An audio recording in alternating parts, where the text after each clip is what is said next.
নমস্কার, আশা করছি সবাই খুব ভালো আছেন। চামেলি মণ্ডল চ্যানেলে সবাইকে স্বাগত জানাই। আজকে আমি আশাপূর্ণা দেবীর লেখা অভাব গল্পটা পড়ে শোনাবো আপনাদের। আশা করছি গল্পটা আপনাদের ভালো লাগবে। শুরু করছি আজকের গল্প অভাব। দিনের বেলায় অত কথা ভাববার সময় কোথায়? 18 ঘন্টা সময় কোথা দিয়ে যে কেটে যায় কে জানে। ভাবনা চিন্তা যা কিছু তোলা থাকে রাত্রির নিশ্চিন্ত অবসরের জন্য। অগাধ অবসর নয়, মাত্র ঘন্টা 6 ব্যাপার, তবু কম নয়।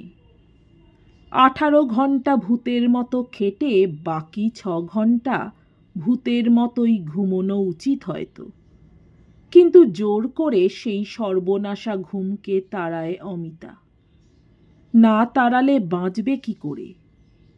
রাত্রিটাও যদি দিনের মতোই অজ্ঞাতসারে কেটে যায়, কাজের চাপে না হোক, নিশ্ছিদ্র ঘুমের চাপে, নিজেকেই যে অমিতা বেমালুম ভুলে যাবে। তাহলে ভুলে যাবে ওরও একদিন 16 বছর বয়স ছিল গানের নেশা, কবিতা লেখার চর্চা করত মাঝে মাঝে। ভুলে যাবে ওর সেই 16 বছরে খুশিতে ছলছলিয়ে উঠত মন।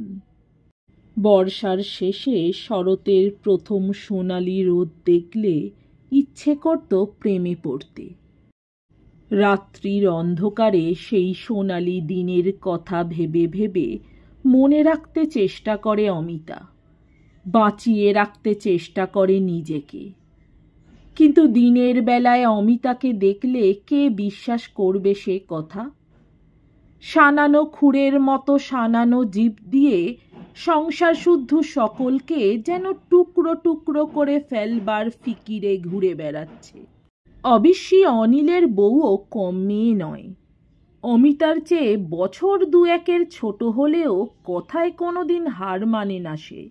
জিভের চাইতে বুদ্ধির ধার তার বেশি।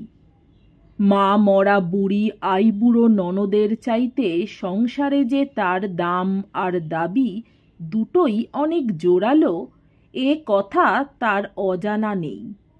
তাই সকালবেলা ঘুম ভাঙা থেকে শুরু করে দুপুর রাত্রে ঘুমোতে যাওয়া পর্যন্ত ননদ ভাজে যে আলাপ চলে, সেটা আর যাই হোক রসালাপ নয়। সাংসারিক অনেক খুঁটিনাটি নিয়ে হলেও কলহের প্রধান কেন্দ্র অনিলের ছোট ভাই সুনীলকে নিয়ে। বুড়ো হাতি মিনসে হয়েও আজ পর্যন্ত যে একটা পয়সা ঘরে আনতে পারে না সুনীল, এটা রেণুকার অসহ্য। অথচ বিদ্যের জাহাজ নাকি ছেলে। আমন বিদ্যের কপালে আগুন। মুখটা ঘুরিয়ে নিয়ে রেণুকা বলে ওঠে, তুমি আর তোমার ছোড়দার বিদ্যের ব্যাখ্যা না করো না ঠাকুরঝি, গা জ্বালা করে শুনলে। অমিতাও মুখ ঝামটা দিতে ছাড়ে না। গা তো জ্বলবেই, নিজের ভাইদের মতো না হলেই গা জ্বালা করে। ভাইদের তো অক্ষর গোমাংস, তবু তো তারা আপনার হাত পা মাথা খাটিয়ে করে খাচ্ছে গো। কেউ কারুর ভাতে থাকে না। তোমার বিদ্যের জাহাজ ভাইয়ের মতন হাত পা গুটিয়ে বসে থেকে দুবেলা ভাতের থালাটির গোড়ায় এসে বসে না। রক্ষে করো বাবা, মুখই ভালো। বলি বৌদি, 24 ঘন্টা ছোড়দাকে ভাতের খোঁটা দিতে লজ্জা করে না তোমার? বাবা এখনো বেঁচে। গোড়া পেরে ঝগড়া করতে এসো না ঠাকুরঝি, এক কথা বললেই 10 কথা শুনতে হবে। বাবা বেঁচে আছেন বলেই কিছু আর মোট মোট টাকা আসছে না ঘরে, যে আদুরে খোকাটি বসে খেলে লোকের গায়ে লাগবে না। এই গোষ্ঠীবর্গ তো সব সেই একটা মানুষের ঘরে, সেইটুকু বুঝে চললেই আর বেশি কথা শুনতে হয় না। মরে যাই, সেই একটা মানুষের দরদে মরছেন একেবারে। দাদা তো আর কারুর আপনার লোক নয়, ওরই একলার। আপনার লোকের মতো ব্যবহার দেখলে আর দরদ করবার দরকার হতো না, দেখি না বলেই মরা। বলে কথায় পূর্ণচ্ছেদ টেনে দিয়ে নিজের কাজে চলে যায় রেণুকা। হাতের বঁটিটা নিজের মাথায় বসিয়ে মরতে ইচ্ছে করে অমিতার, কিন্তু অত দূর আর হয়ে ওঠে না। শুধু হাতের কাছের আনাজপাতিগুলো প্রয়োজনের অতিরিক্ত কুচি কুচি করতে থাকে।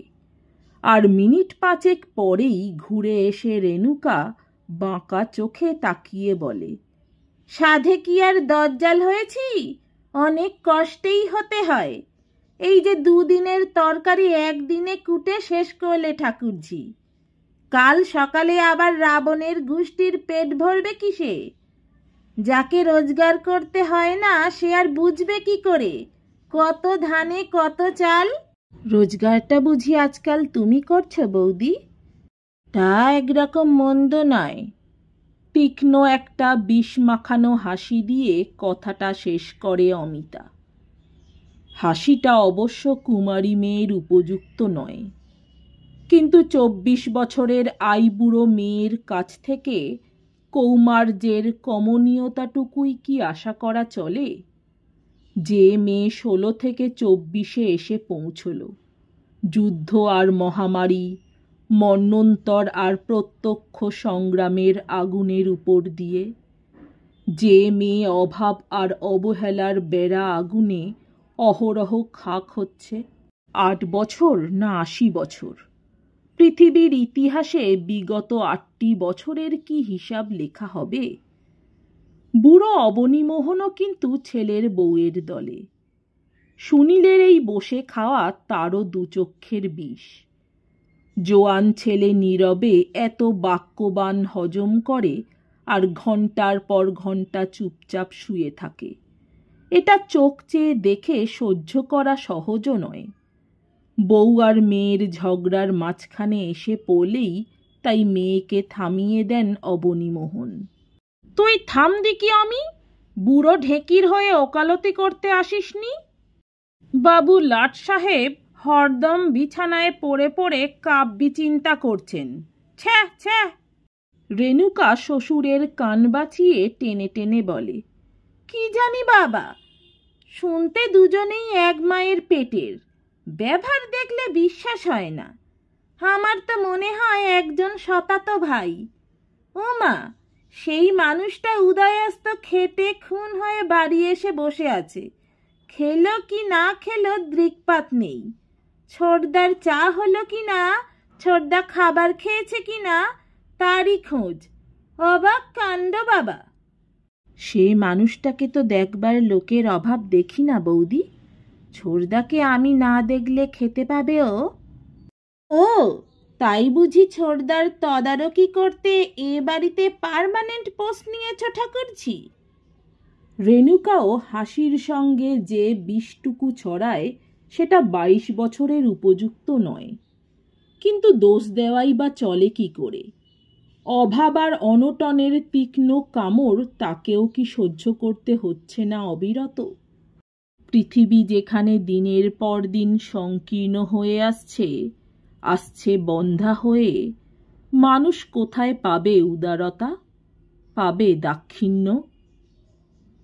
অমিতা সুনীলের ঘরে এসে ওর মুখের দিকে না তাকিয়েই কটু কণ্ঠে বলে ওঠে, দেখো ছোটদা, এই অপমানের ভাত ফের যদি খাও তুমি, ভালো হবে না বলছি। গলায় দিতে দড়ি জোটে না তোমার? ছি ছি। সুনীল উঠে বসে হাসতে থাকে, বলে, দড়ি জুটছে না কি করি? দে, চাটাই আপাতত দে, যেটা জুটছে। আমি হলে নর্দমায় ফেলে দিতাম এই চা। ঠক করে পেয়ালাটা বসিয়ে রাখে অমিতা। পাগল হয়েছিস? 1 পেয়ালা চায়ের আজকাল দাম কত জানিস? জানবো না আবার? একজন 24 ঘন্টা চোখে আঙুল দিয়ে দিয়ে সে হিসেব বুঝিয়ে ছাড়ছেন। তোমার আমার খাওয়া বাজে খরচ বই তো নয়। নয় তো, বলে পেয়ালাটা তুলে নেয় সুনীল। অমিতা মিনিট খানেক চুপ করে ওর দিকে তাকিয়ে থেকে তীক্ষ্ণ সুরে বললে, ছোটদা? কি রে, আবার তোমার জ্বর হয়েছে? জ্বর? ও তো হয়েই আছে। তবু তুমি কাউকে বলবে না? পাগল হয়েছিস? বলে কি হবে? চিকিৎসাপত্তর কিছু হবে না তাহলে? খেপেছিস? ভাত হয় না চিকিৎসা? শখ দেখো মেয়ের। এমনি করে পড়ে পড়ে মরতে চাও? চাই সে কথা তোকে কে বলছে রে বাপু? উপায় কি? অমিতা একটা ভাঙা টুলে বসে পড়ে বলে, আমি কিন্তু আজ সবাইকে বলে দেব। লাভের মধ্যে হবে, এই বিছানাটাও জুটবে না, সোজা ফুটপাত দেখিয়ে দেবে সবাই। ছোড়দা? তীক্ষ্ণ একটা জন্তুর মতো আওয়াজ বেরোয় অমিতার কণ্ঠ থেকে। ছোড়দা, তুমি তাহলে হাসপাতালেই যাও না, তবু তো চিকিৎসা হবে। তুই এখনো নেহাত ছেলে মানুষ আছিস অমি? হাসপাতালে কি ফুটপাতে পড়ে আছে? কত কাঠখড় পোড়াতে হয় ওর জন্যে। কিছুক্ষণ চুপ করে থেকে স্বভাব ছাড়া মিনতির সুরে বলে অমিতা, চুপি চুপি দাদাকে বলে দেখি না ছোড়দা। দাদাকে? সুনীল হেসে ওঠে। বলেছিলাম একদিন। বলেছিলে? কি বললেন দাদা? বললেন ও কিছু না, স্নায়বিক দৌর্বল্য, অলসতার ফল। তা বলবেন বই কি, কেমন গুরুর শিক্ষা পাচ্ছেন দিনরাত। ইচ্ছে করে সংসারে আগুন ধরিয়ে দিয়ে রাস্তায় বেরিয়ে যাই একদিন। আগুন? সে আর তুই নতুন করে কি ধরাবি রে পাগলা মেয়ে? যা পালা এ ঘর থেকে। কেন, তোমার অসুখের ছোঁয়াচকে ভয় করব নাকি আমি? না রে, একজনের আসবার কথা আছে। কে সে? একজন বন্ধু, ডাক্তার। যেন অনিচ্ছার সঙ্গে উত্তর দেয় সুনীল। আমি থাকব। তুই আবার কি করবি? না না, যা। যাব না, খুশি আমার। বলতে বলতেই বন্ধু ডাক্তারটি এসে হাজির হলো। ওর কি হয়েছে? গম্ভীর আর নীরস কণ্ঠে প্রশ্ন করে অমিতা। ওর?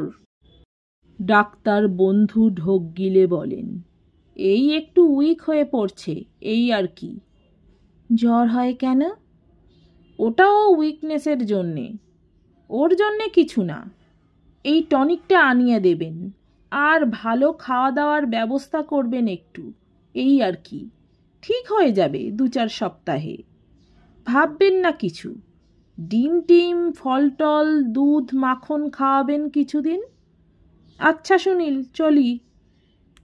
অমিতার উপস্থিতির ভয়েই বোধ করি তাড়াতাড়ি চলে যান ভদ্রলোক। অমি, শুনলি তো? ডিম টিম, ফল টল, দুধ ছানা, মাখন মিশ্রি। হো হো করে হেসে ওঠে সুনীল। রান্নাঘরে আসতেই রেণুকা যেন মুখিয়ে ওঠে। থাক থাক ঠাকুরজি, কাজে আর হাত দিও না।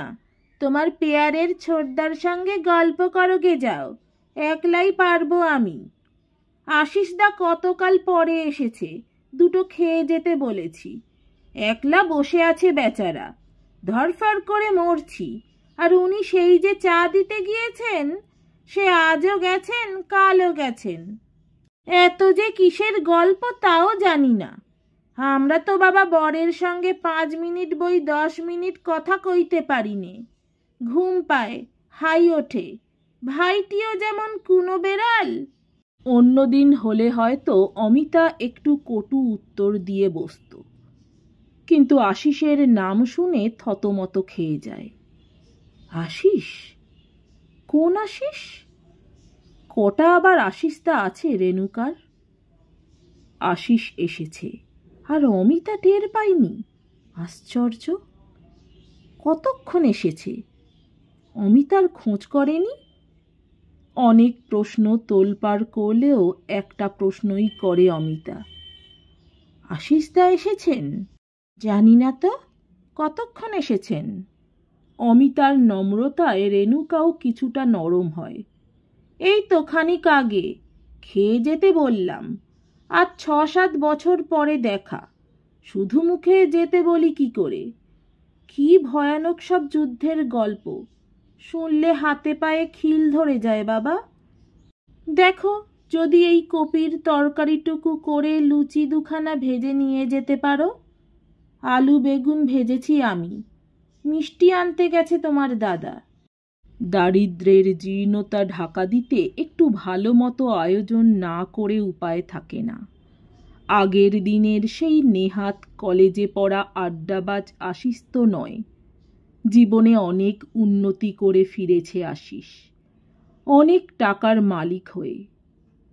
রেণুকা চলে গেল ভয়ানক সব যুদ্ধের গল্প শুনতে। পরিপাটি করে রান্না করে তুললে অমিতা।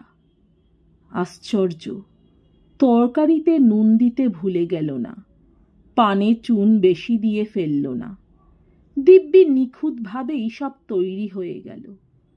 আড়াল থেকে দেখল খাওয়া দাওয়া। দেখা হলো খাবার পরে, চলে যাবার সময়। ছেলে কাঁদছে বলে রেণুকা ঘরে চলে গেছে, আর অনিল বেরোলো টিউশনিটা ঠেকাতে। আশিস মৃদু হেসে পানটা হাত থেকে নিয়ে বললে, ফুরসত হলো? হলো।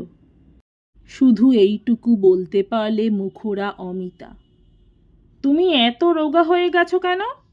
বিশ্রী হয়ে গেছো একেবারে। নেহাত অনায়াসে মন্তব্যটা করতে পারল আশিস অমিতার সম্পর্কে। অমিতা পারছে না কেন? কই বলতে পারল না তো। তুমি বা এত মোটা হয়ে গেছো কেন? বিশ্রী হয়ে গেছো একেবারে। বলতে না পারুক, বুঝতে ভুল হয় না অমিতার।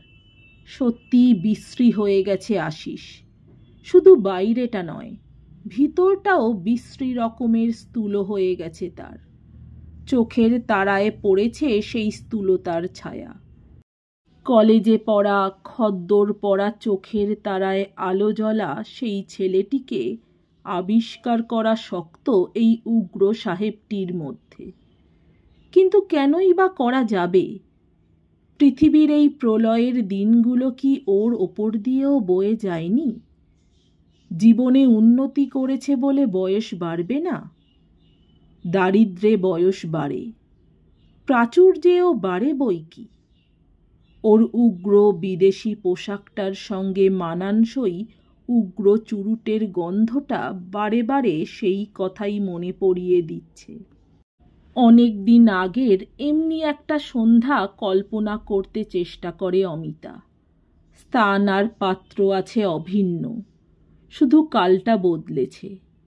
ঠিক ওইখানটায় দাঁড়িয়েই সেদিন কুণ্ঠিত গলায় বলেছিল আশিস, কত কি দিতে ইচ্ছে করে তোমায়, কিন্তু কী বা আছে আমার? বুঝে আসা গলায় অমিতা উত্তর দিয়েছিল, নিজের কাছে যা আছে তাই না হয় দাও না। ভীরু দুর্বল ছেলে, পারেনি, হেসে পালিয়ে গিয়েছিল। যে বয়সে হাতে হাতটুকু ঠেকালেই মনে হয় মস্ত একটা অপরাধ, এ সেই বয়সের কথা। আজকের আশিস আর একজন। এর সঙ্গে হয়তো বা প্রেম করা যায়, প্রেমে পড়া যায় না। ওর আলো নিভে যাওয়া চোখের তারায় লেখা রয়েছে সেই নগ্ন পরিচয়। আজকে ইচ্ছে করলে অনেক কিছু দিতে পারে আশিস, অমিতা যদি চাইতে পারে। চাইলেই দিতে পারে। সুনীলের চিকিৎসার খরচ, পথ্যের দাম, সব কিছু। গায়েও লাগবে না নিশ্চয়। 10-20 হাজার টাকা নাকি পকেটেই ঘোরে ওর। চলে যাবার সময় তবে ওর হাত চেপে ধরবে না কেন অমিতা? তোমার তো আজকাল অনেক টাকা, দাও না কিছু। টাকা? আশিস যেন আছাড় খায়। হ্যাঁ হ্যাঁ, টাকা। ও ছাড়া আজ আর কি দেবার আছে তোমার? দাও না কিছু। কত চাই? অন্ধকারে প্রেতের মতো শোনায় আশিসের গলা। যা পারো, 200, 400, 1000। অনুচ্চ কণ্ঠে হেসে ওঠে আশিস। অত নেই কাছে, এই নাও। অন্ধকার হলেও বুঝতে দেরি হয় না। এক টুকরো কাগজ হলেও 100 টাকা আছে ওতে। 100? তাই বা কি কম? তবু তো কিছুদিন ভালো ভালো খাওয়াতে পারবে সুনীলকে। টনিক কিনবে 2 বোতল। বৌদির মুখ নাড়াটা কিছু কমবে। দুযুগ পার হয়ে এসেও তবু অমিতা কোনোখানে একটু কাঁচা আছে বই কি। এ হিসেব নেই অমিতার, টাকা খরচ করলেই হয় না, আয়ের পথটারও হিসেব দিতে হয় সংসারের লোককে। রেণুকা বলে, কি জানি বাবা, এত নবাবি কোথা থেকে হচ্ছে? ছোটদা ছোটদা, সোনাদানা খাওয়ানো হচ্ছে ছোটদাকে। কি রাজ্যপদ পেল ছোটদা তাও জানি না। শুনিয়ে শুনিয়ে আরো অনেক কিছু বলে। 7 জন্মে তো সংসারে একটি আতলা দেবার নাম নেই। 2 টাকা যদি রোজগার হয়েই থাকে, সে কি সবটাই নিজের পেটে পুড়তে হয়? সুনীল উপার্জন করল, এ কথাও যেমন অসম্ভব, ছাদ ফুঁড়ে টাকা পড়াটাও তো তেমনি অসম্ভব। তাই নানা দিক থেকে বিধিয়ে বিধিয়ে মূল অনুসন্ধান করতে চেষ্টা করে রেণুকা। বেশি দিন নয়, দিন কয়েক পরেই হদিশ মিলল। বাপের বাড়ি বেড়াতে গিয়ে আশিসের সঙ্গে দেখা হয়েছে রেণুকার। এরপর বাড়ি এসে সে যদি অমিতাকে মারতে বাকি রাখে, সেটা আর অন্যায় কি হয়? বাকি যে রেখেছে সেই যথেষ্ট, মারাই তো উচিত ছিল। সমস্ত দিনে জিভের আর বিরাম হয় না রেণুকার। গলায় দড়ি, গলায় দড়ি, ছি ছি ছি ছি, শুনে মনে হলো পৃথিবী দুভাগ হও। লজ্জায় মরে গেলাম একেবারে। এই নিয়ে কম ঢিঢি পড়ে গেছে ওখানে। আশিসদা যখন হেসে হেসে বললে, তোর ননদের স্বভাব চরিত্র ভালো আছে তো রেণু, তখন যেন বিষ খেতে ইচ্ছে হলো আমার। হাত ধরে যদি টাকা চাইতেই পেরেছ ঠাকুরঝি, তবে আর। বাকিটুকু আর বলে না রেণুকা। বোধ করি ঘৃণার উপযুক্ত ভাষা খুঁজে পায় না বলেই, কিংবা 22 বছর বয়সের ধ্বংসাবশেষ ওর বক্তব্যের দরজা আটকে ধরে। বাকিটুকু অমিতাই ভাবে, ভাবতে থাকে দিন আর রাত্রি। স্বভাব কিসে নষ্ট হয় ওটা? তেমন নষ্ট হয়ে যাবার মতো অভাব কি এখনো আসেনি? তাই অবাক হয়ে প্রশ্ন করেছে আশিস। ঘৃণায় লজ্জায় পৃথিবীকে দ্বিধা হতে অনুরোধ করেছে রেণুকা। নমস্কার, আমার গল্প পাঠ ভালো লাগলে, আরও এরকম গল্প শুনতে চাইলে অবশ্যই আমার চ্যানেলটি সাবস্ক্রাইব করে দেবেন। লাইক কমেন্ট শেয়ার করতে ভুলবেন না। অনেক ধন্যবাদ।